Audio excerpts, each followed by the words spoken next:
We have a guest in the studio. He's a member of parliament. He is a trained pilot. He is a unionist and very many other things. But before we welcome and introduce him, let him hear the day's proverb. City. From the country of Mauritania. Yeah, he's flown there. Yeah, I'm sitting here as northwest of Africa. Okay. Former French colony. With the capital city that is extremely difficult to pronounce. Stop it. It is. And the president who has 7 names. Yes, I'm like around 15 names. Of which 3 are the same. Mohammed, Udiada. Yes, and then Mohammed. Yes. That's the other bit. But we can call him Gilbert. Okay. Exactly. It is only the water that spilled. The bowl is not broken. It is only the water that spilled. Really speaking, that's it. The bowl is not broken. So what is this fuss about? Still get more water. Mwagika. And we know we got the water from Sigorogoro bado iko. Iko baba. Intact. Kibuyu bado iko.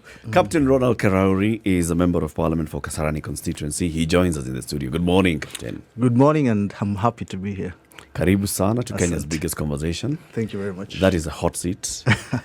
This is not like the jumper seat. It's a hot seat, right? It's yet to get hot, I hope. I'm waiting for the heat. It's nothing yet, right? Nothing yet. This proverb, first of all, you are a trained pilot. Correct. You still have a license to fly. Yes, I'm not up to date, so Not up I to can't date. fly anymore. But I'm a qualified pilot. Have you flown to this country that this man is telling us about? No, I haven't. No, I Okay, haven't. neighboring countries. Somewhere around there, like Senegal. Neighboring. Senegal, Neighboring. of course. Libya, yes. Egypt. Libya and Egypt. Senegal, eh? You're still stuck on Libya and Egypt. On the Indian Being Are the those, neighbors of countries Mauritania. are those countries not in Africa? So they are neighboring. Even if it is Eswatini, it's neighboring. It's neighboring. It's neighboring It's in Mauritania. Africa. Zimbabwe is neighbors Kenya. Now, I know there's Tanzania in between. Yes. But so? Never been. No, not been there. No. You have flown with Kenya Airways for many years. 11 years. 11 years. Yes. And by the time you were leaving, you were flying one of the largest planes on the fleet.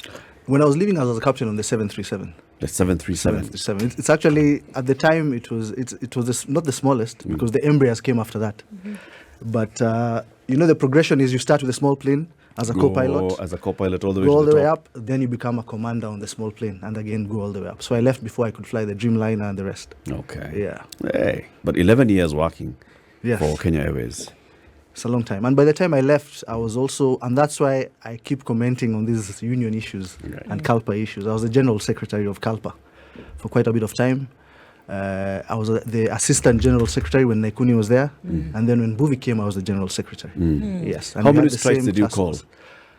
call as the general secretary of CALPA? I never called for any strike. Oh my. I called for some sort of industrial action, Right. but we never got to the point where we called for a full strike. Yeah, so now when you see a full strike right now happening, it means the deadlock that they had in their negotiations must have been severe. Yes. I'm interested to know what your thoughts are about what is happening currently. There are both sides who are saying very many things. Yes. You talk about not having ever gotten to strike when you were the SG, so it would not have been you banging your hand on the table and flying what we've seen over the last couple of days. But what is your overall view of what is currently happening, having been on the inside at some point? Yeah, I think it's unfortunate, and I think, so now that the strike has happened, I'm sure negotiations must have happened before, and for it to get to this point, as I've said, they must have reached a point where negotiations were not working anymore. But then, now planes are grounded. For me, the unfortunate thing is to see the chief executive refuse to negotiate. And of course, we all know the situation the airline is in. And as a private business that is there to make money, when you have planes grounded, they're losing money every day. So for the CEO to say he's not willing to negotiate at all, it means at some point, this airline will not be able to be salvaged. So for me, it's a very unfortunate situation, but I think the CEO should negotiate with the pilots. Yes. The CEO was here yesterday, exactly this time, and he said the exact opposite. He said, in fact, when CALPA officials sent him the first notice for strike, he called them for a meeting. They sat for a meeting. They even went for several meetings with the ministry.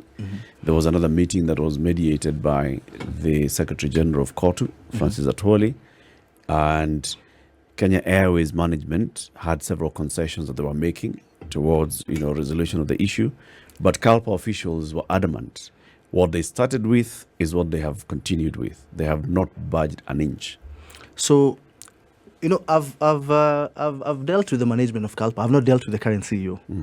But I think there's a culture whereby they do not appreciate or recognize, in terms of the Labor Relations Act, the collective bargaining process.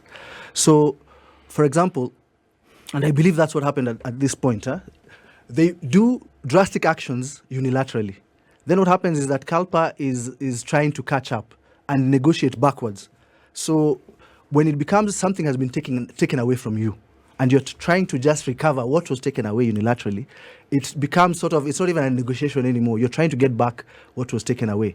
So when people are adamant and they take something from you, then force you into a negotiation to get back what you deserve in the first place, you're starting on a wrong footing. So I think for the CEO to say that and let me tell you something many people don't understand, and I had commented as such on Twitter, the people who have the most to lose are the pilots. Remember, the CEO will be there for a certain period of time and he'll have to leave. For the pilots, it's a career. They hope to retire in that airline. So for them, it's in their best interests that Kenya Airways continues operating. So when they come to a point where they're saying they have to do this action, I think we need to take them very seriously. And for me, I think the CEO, to say that now he's not going to negotiate. Remember, even if you reach a point whereby you go to the point where the CALPA are being very unreasonable, but now this is a special situation because the whole airline is grounded. You cannot then say that you're not willing to talk to them anymore and you're going to fire them. Because I saw adverts for hiring pilots, which to me is very laughable. Because the type of equipment that is in Kenya Airways, to get pilots with that kind of experience, you're not going to get any pilot flying any plane in KQ for at least a year if you ground the airline today. So if there is goodwill to resolve this matter, people have to sit down on the table. Unless you're trying to say you're going to fire all the Kenya Airways pilots and start the airline all over again. If that's the strategy that you have, then you can decide not to discuss with the pilots.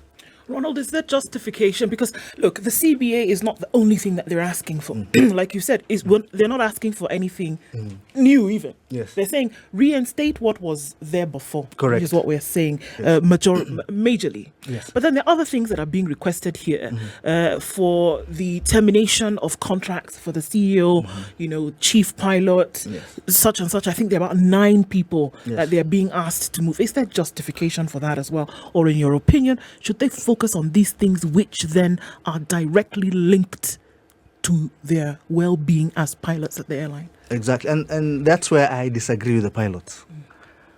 There is no way employees, because at the end of the day, they're employees of the company. Government of Kenya is a shareholder, and as employees of the company, you cannot use industrial action to demand for management staff to be fired from the company. That is not a reason for an industrial action. So I disagree with them completely. They might have their opinion or advice on how they think the company should be run, but industrial action can never be the way to go. I was giving an example. I could have a very loss-making company, and I decide to hire Eric as my CEO, and he keeps making the losses. If I can withstand the losses, If you're the shareholder, it's my company, and I'm happy making the losses, and I'm willing to bail them out every single time, it's my loss. So long as I'm paying my employees, including the CEO, properly, as they deserve, then nobody should complain, especially the employees. The people who should be crying and calling for change of the management are the shareholders of the company and not the employees. So I think for that particular point, they're out of order. If it's one of the demands that they should let go of, it is demanding for management staff to be let go of. That's when I disagree with them completely. And yet they haven't moved an inch, even on that. That's a problem. And that's the point of negotiation, Eric. If they sit on a table, then you see each side needs to give up something. Then for them, that's one of the things they should let go of immediately, because I think that's a very unreasonable demand. But without negotiation, remember, we have a standoff where the airline is losing, the reputational damage that comes with that loss of flying. Because remember the passengers saying, without Kenya, hospitality, But now we're coming here, we are stranded, nobody's willing to help us. Yeah. The reputational damage that comes with such action, even recovery from that as a business, will take a long time. You know, I'm puzzled. Here you have a situation where people have grievances. A lot has been said. The CEO was here, said what he said. We read what the union is saying. And yet, all this is against a backdrop of COVID, the ravages of COVID, and the realities of COVID. And some of the demands that are being made against this backdrop are the management saying they're trying to recover the losses. They're trying to reinstate the pay that was previously there. They're saying they're trying to ensure that the statutory deductions and the things that pertain to the welfare of the staff are being managed incrementally and not all at once. Correct. That's one side of the argument. The other side of the argument is saying, no, we want this immediately. We want this now. We want the other. When I listen to this conversation, I'm forced to think that there's something else happening here other than what I am reading. Because this, in my mind, again, I'm thinking simplistically, doesn't seem to be a very difficult thing to resolve. If there's goodwill on both sides and what they're seeking is actually a solution, then it shouldn't be difficult. But when people are intractable and they have a position from which they're unwilling to move, then I have to ask, okay, so what on earth is going on here? Exactly. And I agree with you and that's why, for you see, once people sit on the negotiating table, because it's unfortunate for me, it's unfortunate for the government to be involved in the negotiations. And why I say that is because government is just a shareholder. This is not a parastatal. And as a shareholder, because Kenya Airways is a private company, it was privatized, it's even listed in the stock exchange. It's there for a private company. And government, all they are is shareholders. And once you're shareholders, the responsibility of running the company has been assigned to the board and the chief executive officer. And therefore, for the CEO to drag the government in and say, negotiate on my behalf, I think it's someone trying to run away from the problem. But is the government not a guarantor in this particular case? Look, how much money has the government put into this airline just to keep it afloat and to keep it operating and to support it through this period of COVID and post-COVID recovery? So can't you say that the government has a bigger stake here? Or looking after their own interests, because their stake is huger than everybody else's. Like you said It's as true. well. Yes. They are. But you see, the problem is, when the CEO says, I'm not going to negotiate, and he knows, I think, to me, this is my opinion, I feel it's a point whereby the CEO knows the government will always step in, and as you say, because they're the biggest stakeholders, and save my skin against these negotiations, no matter which stand I take. And remember, I feel CALPA also are not exposed in terms of the media, because who comes to the media a lot is Kenya Airways, and they get a lot of this airtime. All the headlines will be Kenya Airways, and then it will be the pilots are refusing to budge. And I can assure you they're not refusing to budge. If you sit on that table, and as you said, people want those planes flying. The pilots are also sitting at home. They're the ones who are going to lose all their jobs. So even them, they want the planes in the air. If there is goodwill of negotiation, I can guarantee you people will sit on the table and those things will be resolved. Those demands for saying that they want everything to come at once, I know for sure that is not true, because I've spoken to the General Secretary. They've been negotiating how that can be paid off slowly, but there is a sticking point, which I don't think any of us in this room is sure of, as you said. There must be something that is blocking those negotiations. There's another game afoot. There must be something else. So, but my hope is there is goodwill for this airline to fly. Because at the end of the day, Kenya Airways is Kenya Airways. If it was a private company, maybe when it was privatized, the name should have been removed. So it's not Kenya Airways anymore. So that now, this attachment we have for this national carrier, because of how it's run, we could have easily treated it as a private company. Then you have competition. Maybe another airline could have come and we call it the national carrier. And it's managed well and runs well and continues to operate. Mheshimiwa, you say that you are obviously in touch with the leadership of the association. Yes. Are you saying that they have said they have not had a sit down with the management of Kenya Airways? That's exactly what they've told me. They say, we've tried to call these guys to talk to us. They have never sat at a table with Kenya Airways management. They've sat on a table with Kenya Airways management. But since the strike started, they've told me they've tried to talk to management. They say they've met people from the ministry. Yes. They've met people from the Ministry of Labour and even Transport Ministry. But the management of Kenya Airways has refused to sit with them. The statements that have come from the CS for Transport, Yes. Kipchumba Murkomen, since Saturday, Yes. but to the effect that, in fact, the Ministry of Transport has taken a back step and the CS for Labour is the one who is leading in the negotiations. And at the negotiating table is Kenya Airways management on one hand and CALPA officials on the other. Yes. And that was on Saturday. Yes. Again, another update again on Sunday. Yes. That another meeting that took place did not bear fruit, which that statement is saying that both of them attended. Then I need to So confirm. this is strange now Yes. when the union leaders say we are the only ones who've been attending this meeting, when the CEO has said he's attended those meetings. So what position are we? I need Oh, to. yeah. I hope they're not lying to me, but I'll talk to them again Yeah. because, according to them, there is lack of goodwill on the other side completely. That is why there's this stalemate. Yeah. You know, you said something that I found particularly interesting. That by the time you find you're in a situation where a strike has been called, it means, as they say, all bets are off. So, something has not given way. I mean, but this entire situation that we're talking about, I mean, this is an industry you've been in. What could possibly be this issue that cannot be? What is it? Let me tell you why I'm asking the question. We're already being told that there are pilots, Kenya Airways pilots, who are willing to fly. Yeah, management pilots. Who are management pilots again? You see, in the airline, you have the instructors, so they are termed as managers. So they become like part of the management staff. So Yes. they are not unionizable. They are unionizable, but They're all members of CALPA. they're all members of CALPA. Okay, so let me rephrase my question.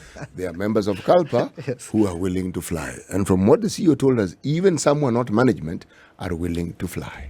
Okay? Now, whenever there is that break in that uniformity that started off when it comes to negotiation, then I, as a non-looker, looks and says, what is it that these people are seeing that I have not seen? What is it exactly? Again, the same question I'm asking. What really is going on here that makes someone be willing to sacrifice their job? You know, a situation such as this one here, you know, it's not unique. There are other parts of the world where this has happened. Yes. The one that I think has done the rounds is the Singaporean one, Yes. where the then Prime Minister Lee had a similar situation. Correct. And he addressed it differently. Correct. Okay? Yes. Now, there was no issue of the CEO addressing it. He addressed it. The president, the prime minister. Yeah, Yes. he addressed it and said, guys, this is the situation that we find ourselves in. Now, in your time and experience, what do you think would be the thing that, as a pilot, you'd feel this one we cannot move away from? Sorry. If it means the end of my job, so be it. What is it? Okay, I'll give 2 examples. When I was in the union, one of the biggest issues we had then, and people were willing to strike for, was the employment of foreign pilots. And the reason was that we have enough pilots in Kenya. We kept insisting we have enough pilots, and therefore, before you go to look for foreigners, you should employ our Kenyan pilots. That was one of the sensitive issues. Another one we encountered is when they fired some of our senior pilots. And that's why sometimes I say Kenya Airways, in terms of their labor practices, sometimes they don't want to recognize the collective bargaining. They fired some of our senior pilots unilaterally, and it was a done deal. So when that happens, the rest of the pilots feel now even my job is in danger, because if we allow this to happen, then it means tomorrow I'll be the next victim. So that one was also a very big issue, which could have led to a strike, but it did not. We ended up resolving it. So I think for me, those are some of the issues that come to my mind that can lead to a situation whereby, if the other side is not willing to listen or to recognize that there's a leadership of the union, that it's a collective bargaining. Because sometimes Kenya Airways like negotiating with individual pilots. I think ideally, Kenya Airways would like a situation whereby everybody is on contract, and when they are negotiating with you, you have different terms of employment. I think that's the ideal situation that they would like. But what I want to point out is that in terms of pilots, especially, the CBA, the collective bargaining agreement, is not just about pilots' pay. There's a safety factor that is there. Because I'll give an example. Our civil aviation regulations, our safety regulations in Kenya, the law especially, never catches up to international standards. Because I remember people saying pilots don't work as hard as other employees, but they're paid a lot of money. And this measure, what's the measure of hard work? Exactly. You just have to put a bird in there. So let me explain. For example, due to safety reasons, this is even in our regulations in Kenya. Maximum flying hours per month, flying hours, is 105. 105 flying hours. Maximum. Maximum. So, if you fly to London, let me give London an average of 10 hours, just for example. It's probably 8.5 or whatever. Okay. If you go London and back, 20 that's gone. 20 hours. Right? So, how many Londons can you do in a month? 5. Right? So, for example, if I do a London, come back, in 2 weeks, I do those 5 flights. The rest of the month, I can't fly. And this is scientific research that has led to this fatigue factor. In fact, when accidents happen, the first thing investigators check is, did this guy rest enough before he did the next flight? So in our CBA, because the KCAS doesn't keep up with international practices. In our KCAS, when we started, for example, the long haul flights, What's like KCAS? if you go to New York, KCAS, English. sorry, Kenya Civil Aviation Regulations. Sorry, sorry. When we started the New York flights, for example, and actually it was Guangzhou, which flights were longer than 12 hours, let's say going up to 15 hours. Right. Then you need augmented crews, which means you cannot fly only 2 pilots. You probably need 4. On the same- You need the planes with the bunkers, they sleep, the other pilots fly. Our regulations did not cater for that. So in our CBA, you have to put those kind of requirements and say, if you're going to do flights for this long, you have to do 1, 2, 3, 4. So a plane leaving Nairobi to go to Guangzhou must have 4 pilots on board. New York has 4. I don't know Guangzhou if it's still there. New York must have 4 New York on is how board. many hours from Kenya? I'm out of date. I won't have 13 exact. hours or something? 14, 14 so- hours. 14, 15. Yes. So in the CBA, you have those kind of safety issues. But remember, that's why I'm saying the importance of CALPA is not only the bargaining for pay. The safety aspect cannot be ignored. If you let an airline operate without an association of pilots, you run the risk of, when they're chasing profit, they cut those corners. They can say, now we'll go here with certain number of pilots following the regulations, because the regulations themselves have a bigger headroom just because they are out of date. So that CBA, I think sometimes management would like to remove that aspect of the bargaining agreement and go to our regulations, which are a bit outdated, so that they can utilize crew in a certain way. How is it that we'd have outdated regulations in Kenya? So now that's a parliamentary issue, which now hopefully... Which is where you come in.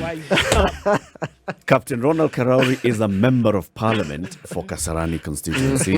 He is a trained pilot, worked for Kenya Airways for 11 years, was the Secretary General of the Kenya Airline Pilots Association, CALPA, the ones who are now on strike. And we're talking about that. So the main thrust of our conversation is going into that after we come back from the break. Parliament's oversight role on the future of Kenya Airways. What is it that Parliament can do to ensure that this airline does the right thing, whether it's break up into small pieces, whether it's retain it the way it is, and all that. This is the Situation Room, the only way to start your day. Our guest this morning is the Honourable Captain Ronald Karauri, MP for Kasarani Constituency. There's an article that's been penned by the opinion piece by Macharia Gaido today. He says it's no longer about being perpetually held hostage by arrogant, pampered flight crews. The pilots are being extremely irresponsible. For the 18th time, they're grounding an airline that's already hemorrhaging. So much so that it only takes to the air because you and I and everybody else in Kenya must bail it out. Kenya Airways pilots are not striking just on matters of their pay and working conditions. Theirs is sabotage of an already ailing employer, as if their inflated salaries, which are a key factor behind KQ's cash wars, are not enough. They are also presuming the right to practically take over the national carrier. Now, you're a member of parliament. This airline is making money. One of the host of the morning host for our sister station Berur FM, called MC Jaffe, this morning said that Kenya Airways is making losses. Why? And they don't give free rides. So the airline is making money, and then the airline is spending a lot of money, right? Yes, exactly. Are they the two justifiable figures? You know, there was a time when I was the General Secretary, we were called by the Transport Committee of Senate, and the chair was Anyang' Nyong'o. And his question, that was his question. And he was asking, how come Kenya Airways keeps making losses? There's a time we sat with the CEO then, who was Mbuvi, and the 777s. Remember, we had 777s, Yep. which had a carrying capacity of 322. They're the ones that were doing the China route. And they were always full. When I say always full, I mean we used to take off from China at maximum takeoff weight, meaning we could not carry anything else, anything extra. Full. But when we come to Nairobi, they tell us as Kalpa, these planes are not making money, we have to sell them. And the question we were asking, now, the plane is full. How is it going? Do you need to put people on the wings for it to make money? This is If it's full, if it's carrying 100% of its capacity, correct. How is it making? How is it making not losses? Yeah. And again, the issue of pilots' pay came up, and the argument was these pilots are overpaid. I remember the time I told the committee, I told them the pilots in Kenya are not overpaid. In fact, your pilots love Kenya Airways because you have very good pilots. They have the ratings required to go to any Middle Eastern carrier, but they stay here because they are happy to be at home. Because they're paid more than they would. They're paid well for being in Kenya because they're flying the same equipment. Okay. And that's why I said a Dreamliner in Kenya, the same Dreamliner being flown at Emirates and in Qatar. Since then, we have hundreds of pilots who have left because of the conditions in Kenya. But if you look at the losses, the Kenya Airways losses, because their turnovers are very high, but as you've said, they spend more. The costs are much higher. We even said, if you remove all the pilots' costs, let's fly for free. Then you'll still make losses. Wow. So this issue of costs and pilot pay and employee pay, there's a time even they let go of a lot of cabin crew to cut costs, but they continue to make losses. So the thing is, they are not addressing the real issue. The real issue is these costs are coming from somewhere. I don't know where they purchase the planes, whether it's directly from Boeing. There are some things that need to be looked at so that we understand how come we spend so much on leasing these aircraft that we cannot cover the costs. Kenya Airways tickets are not cheap. They are not cheap. They're not. They're probably the most expensive tickets you can And buy. people still buy them. Exactly, because they love the airline. But we still make losses. So the issue of pay Is to not contribute as a contributing factor to the condition that Kenya Airways is in cannot be termed as a factor at all. It cannot be. Remember the discussions that we've had so far in the papers and even here. Yes. We've talked about the union, we've talked about the CEO.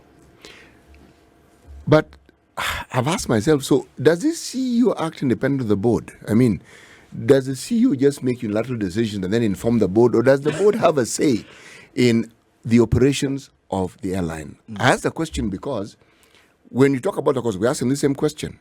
The question we asked was, okay, who owns Kenya Airways? Who owns the planes? Okay, we asked. It was explained to us.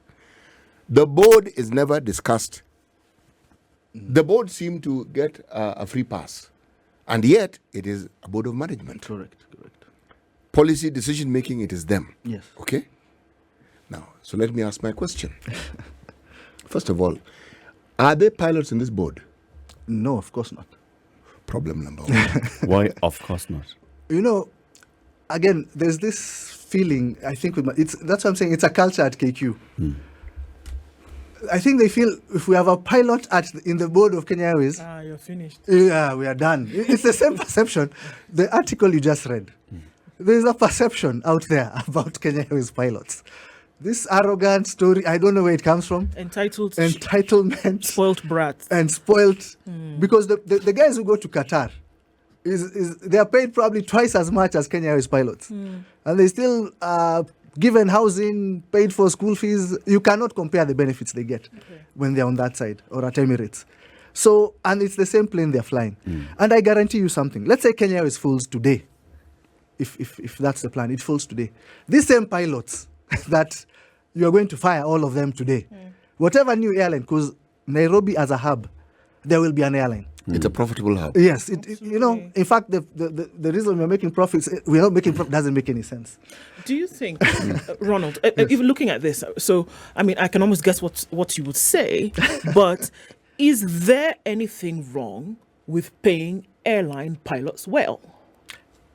Or should it even be demanded that it should be the kind of profession that we're looking at, and then what you're tasked to do? Should it be this teeth-pulling exercise every time? It should not, and let me tell you why.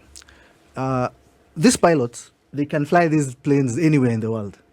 And what has happened right now, people are going to fly, like if you go to Qatar, I don't think you'll find Qatari pilots, maybe 2 or 3. Everybody is a foreigner. In Emirates as well, in Etihad. So these pilots can fly anywhere, so long as you are rated on that particular equipment. Kenya Airways has this Boeing aircraft, which, of course, now you can fly anywhere in the world.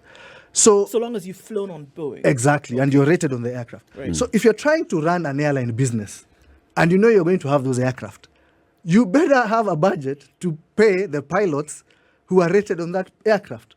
You cannot try to operate a Dreamliner with a Cessna pilot.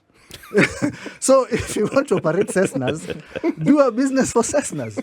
You cannot have Dreamliners, then you complain, I'm paying too much money. Then that's clear indication you don't know how to run that business. Simple as that. You know, Mheshimiwa, the reason why I asked the question, my mind went back to the time of a gentleman called Brian Davis. Yes. That was before my time. But yes, yes, it was my time. When you were flying. No. Okay. Man. Sawa, tuendelee. Look, I used to board Coast Bus. We were at a point when we began that privatization journey when we were actually making profits. Kenya Airways was so popular, and I say popular because, if my memory serves me right, airlines in Europe were folding. Yes. Kenya Airways was just moving from strength to strength Correct. to strength to strength. And then that group of individuals left. We brought in one of our own. Lo and behold, this thing we're discussing now began then. Suddenly, this profitable airline, suddenly started having issues, and all we've seen is it got from bad to worse to where we are now, and COVID didn't help. So it means that this airline and the problems around it have to do actually with how it's managed, not the pilots, not the airplanes, not the customers, because all those equations add up. It's the management level, and bang at the doorstep of the board, if you ask me. So what is it that the management of KQ has gotten wrong all this time? Because the one problem that seems to be apparent, as you say, are our costs. When we had COVID, there's a problem that arose. There was this thing called cargo that just kept moving, and somehow we didn't seem to have enough planes for cargo. And so you ask, okay, management, why didn't we have enough cargo planes? Because this is a good business. Cargo was moving. People are the ones who are not moving. Correct. Again, management. Again, board. So even as people keep focusing on the CEO, stop focusing on the CEO. This is someone who takes instructions from a board. Focus on the board. And the people who are there in the decisions that they're making, and ask yourself, who are in this board? And then ask the other question, who do they represent? Whose interests do they represent? Because you can't have a problem of this nature. Airlines like the ones you mentioned came after Kenya Airways, and they're making money. This Nairobi, as he says, is a hub where the entire continent meets. This one here. So, and you see, for the board, I think, and you're right. You see, the shareholders are the ones who nominate members of the board. So I think also the shareholders, which government, they need to, when they are nominating people to the board, put people with airline experience. yes. Put people with some managerial experience. Put people who are going to add value to that position. rather than just placing people to sit on a board. Yeah, because that's the issue even we had previously. There was a time KLM had members in the board when KLM was a big shareholder. And even when Naikuni was there, Kenya Airways made a lot of profit. The losses started coming with the Embraers when they came. So there's something there which So what is this issue? Because you've gone into it a number of times. CT asked about it yesterday, and the CEO said, there are rumors all over this country. Giraffe. Yeah. There's Samburu and Savo and such. And so the leasing companies versus the owned, two owned equipment. And then there's what has been bought, but then we are paying back loans via some entities. Yes. Explain that to us. Well, I can't. You see, I don't have enough information to explain because even for me, it'll be hearsay. It'll be rumor mongering. So I can't comment. But the cost, there's something in the costs. Actually, Mheshimiwa, I think the breadcrumbs lead in a certain direction. You see, when you look at the planes that you say Embraer, they're nice planes. Cargo capacity. And when the Embraers came, I was in Kalpa then. Yes. And we protested. Yes. And we said, where is this aircraft going to operate? Yes. The story kept changing. It's going to be a low-cost carrier. It's going to just do local flights. The story kept changing. So this Embraer comes, it's full of TVs on it. I'm like, which low-cost has these TVs? And then it cannot carry cargo. Even to go to Mombasa, you have to put ballast. So you have to add some. So even when we actually called the Embraer people. What is the issue with the Embraer? The Embraer was just not suited for our market. Why? In terms of carrying capacity. There's a distance what about its it range? cannot go, the range. Yes. So what is it for about example, the plane that can't work here? So when it was brought, we bought so many. Some started going to Lagos, for example. They did go to Lagos. Now they are going to Lagos. They cannot carry. Cargo. Nigerians are traders. Things. They come from China in a 777, carrying all their cargo. When they come to Nairobi, they are put in an Embraer. All their cargo is left. All. So someone lands in Lagos with nothing. So the Embraer cannot carry the cargo. It cannot carry. They call the winglets, isn't it? Yes. Because they don't have Embraer. space. They don't have. So that it was a wrong choice because our type of passenger is someone who is carrying all those bags. Yeah. Embraers are for Europe where people are maybe going on holiday and the cities are very close together. So they're not carrying much. So that choice of aircraft brought a lot of issues and it started spiraling down. So essentially, the Embraer was like a commuter airline. Correct. Meaning you can take SGR or take Embraer. Quick nip into Yes. the next city and then back. Yeah. Hop up there and come back. Yeah. As a member of parliament, Yes. Mheshimiwa, what is it that parliament should do Yes. to streamline Kenya Airways? So, in fact, for Parliament, there's two things. Of course, you see now there's the public interest where, like, the Committee of Transport called and asked all these questions. Yeah. But I think the bigger role that Parliament can play is in terms of the budget process. Because remember, even the allocations that go to KQ, the last one was done via the supplementary budget. Now, again, there'll be a bailout coming because they'll need money. And to be honest, if KQ is to succeed, it will need an injection of cash. But for that to work, management must show that they're going to turn around the airline. So again, Parliament, and the big question will come, especially with this strike. I know members of Parliament will be asking themselves, especially at this time when we have drought in the country, we need to give food to our people. People will ask themselves, we have this money, and the country is not doing well in terms of our finances.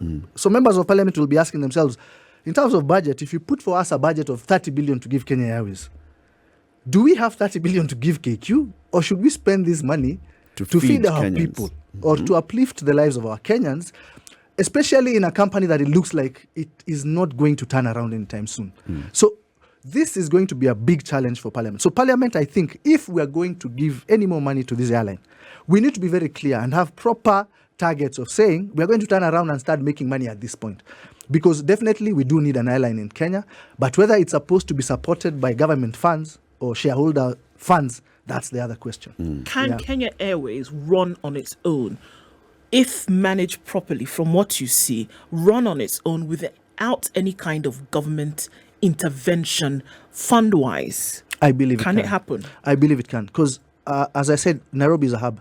Like, if you look at South African Airways, the biggest issue they had is because of their geographical location. You know, when you're down there now, you're only transporting South Africans. There's no one else you're transporting. If you're coming up, South Africans, you know. But in Nairobi, everyone from West Africa who wants to go to Asia, they stop here, because even if you look at from Dakar to Nairobi is already almost 8-10 hours. So you have to stop in Nairobi anyway. Then you proceed. So you can never lose customers. Even customers coming from now South Africa, going north to Europe, this is a perfect hub. So an airline run properly in Nairobi will work. But we are running out of time, because remember now Rwanda have invested in a proper Uganda's airport. thinking about it. Yeah. Yes. Yeah. And Ethiopian has again invested very heavily. So we're running out of time. If we don't do it soon, that opportunity might disappear forever. But it's of interest, because if you talk of Ethiopia and some of the airlines that seem to be coming up, if you look at their CEO and some of the members of their board, they have flying experience. They are pilots. They have experience. Yes. So you have a management of people who actually understand the industry, It's very important. as opposed to just understanding management. Because it's tricky, isn't it? Taking a manager to learn to fly is a bit difficult. But if you take a pilot to learn managing, it should be... And you know why I say that? Because you see, as a manager, that's why they see Kalpa as a problem. You get my point? If you have no airline experience, they see the association, and in terms of safety, they see those things as hindrances to make money, as opposed to things that exist when you're running an airline. But I hear you saying airline experience. I Yes. hear CT saying flying experience. Two different things. It could be just airline experience, but I think it's important to have someone with flying experience in the board. You need somebody around there. In the board. Yes. Right. Yes. There was a deal that was struck between President Uhuru Kenyatta then and South Africa's President Cyril Ramaphosa. Yes. Incidentally, Ramaphosa is coming to the country today. This is with regards to Kenya Airways and South African. Yes. Would it be of any benefit to have these two struggling airlines working together? For me, it's my personal opinion. I think KQ is already struggling. Then you add South African, And their which struggles. now Kenya Airways is supposed to be lifting South African, to be honest. Because, you know, unless South African falls, they give us their planes, and then we carry for them from South Africa. Because you see, for them, as I said, it's South African passengers only, or from Southern Africa that you're transporting. Personally, I don't see a big benefit of that partnership. Maybe I need to see the details, but honestly, I don't see. There was a second thing that you had before you closed. Yes. You said Parliament needs to focus on two things. One is budget, the upcoming budget, and the question about giving some more cash to Kenya Airways. What's the second thing? The second thing is just that oversight from the committee. You know, those kind of questions that we ask, because remember, it's still a private entity. So Parliament cannot purport now to tell them how to run their affairs. But in terms of their effect on customers or consumers, the cancelled flights and whatever, you know, you can ask the questions and get reports from the management to explain, okay, these are the reasons behind all these issues. I think those are the only two things we can do, because at the end of the day, it's a private company, and government is just a shareholder. But now the problem is now they're using shareholders' funds. Therefore, Parliament must get involved. Must play a bigger role in this. Yes, it must. It must.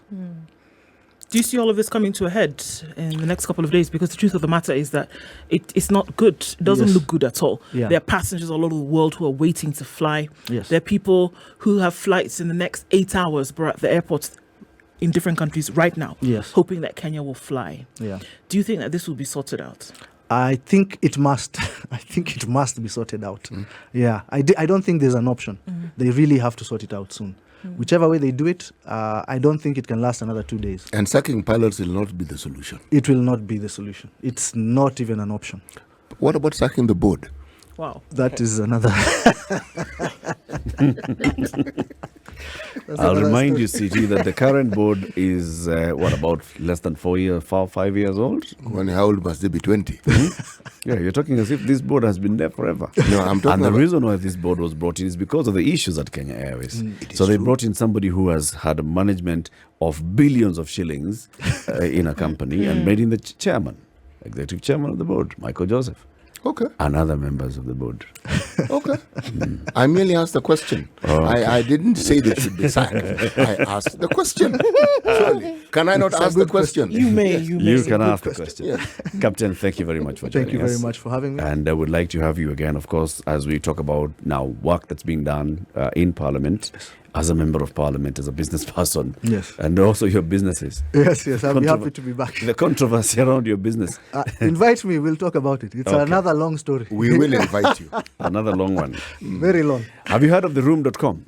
You know, your business is tech heavy, right? Yes. If you go to theroom.com, you'll find the best tech talents Okay. in this country Yes. that have been clearly vetted Oh. and trained well. So you're talking about cloud developers, you're talking about web developers, you're talking about software engineers Yes. Coders. and coders and Oh. people who will make the programs that can make us win money when we put in bets. Yes. You know? The next time you're hiring, go to the room. I will check it out. Thank you very much. Captain Ronald Karauri is a member of Parliament for Kasarani Constituency. He is also a trained pilot. He's a former leader of the Kenya Airline Pilots Association, having flown with Kenya Airways for 11 years. He's been here today telling us about the intrigues that as he sees them, and also the oversight role of Parliament in making sure that Kenya Airways retains that public interest and public image.